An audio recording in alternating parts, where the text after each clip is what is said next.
многие фасады, которые мы видим, и которые были созданы в последнее время, и которые якобы выполнены по современным технологиям, с применением современных материалов, на самом деле настолько являются далеко не безопасными, поскольку выполнены с нарушением технических регламентов и технических решений от создателей этих фасадов. То есть существует подспудная проблема, на самом деле безопасности и вообще зданий и сооружений, в частности фасадов, уже имеющих место быть.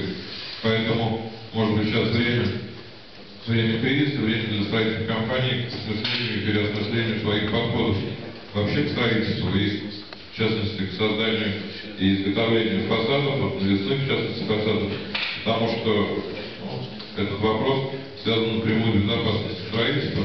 И тема, я считаю, конференции очень актуальна. И спасибо за это тоже РТ говорите.